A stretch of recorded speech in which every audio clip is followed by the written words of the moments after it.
অনলাইনে ক্লাস করলে অ্যাটেনশনটা এদিক থেকে রিলসের দিকে বেশি থাকবে। আমাদের সরকার অনেক গভীর চিন্তা ভাবনা করে, কিন্তু আপনি একটা চিন্তা ভাবনা করবেন, কারণ আমাদের যখন ক্লাসরুমে আমরা ক্লাস করি, সরকার চাইতেছে বিদ্যুৎ জ্বালানির ঘাটতি কমানোর জন্য।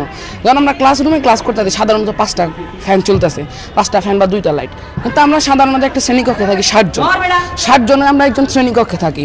সরকার যদি বিদ্যুৎ সেভই করতে চায়, আমরা যদি অনলাইনে ক্লাস করি, এই 60টা নন হলে 50টা ফ্যান চলবে। তাহলে এইদিকে 50টা ফ্যান চলতেছে, ওদিকে চলতেছে 5টা, তাহলে আপনার কোনটা বেশি সাশ্রয় মনে হয়? আপনার দুই দিক দিয়ে তো চিন্তা করে দেখতে হবে।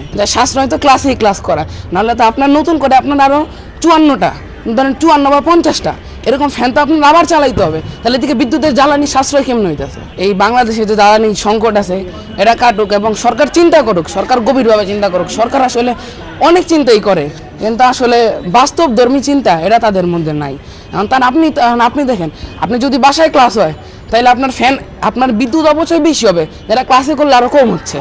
এবার যে আমরা ইন্টারনেটের জন্যই করতেছি, প্রত্যেক দিক দিয়ে তো অপচয়, তাহলে এটা আপনার বিদ্যুৎ জ্বালানি সাশ্রয় হইতেছে কেমনে? বর্তমান যুগে মোবাইল গেমস আর ডিজিটাল ডিভাইসের প্রতি আসক্তি এরা মানুষের অনেক বেশি। তাহলে এখন যদি অনলাইনে ক্লাস হয়, আসল কথা কি, অনেকে অ্যাটেনশনটা, মেইন যে অ্যাটেনশনটা এটা থাকবে না অনলাইনে।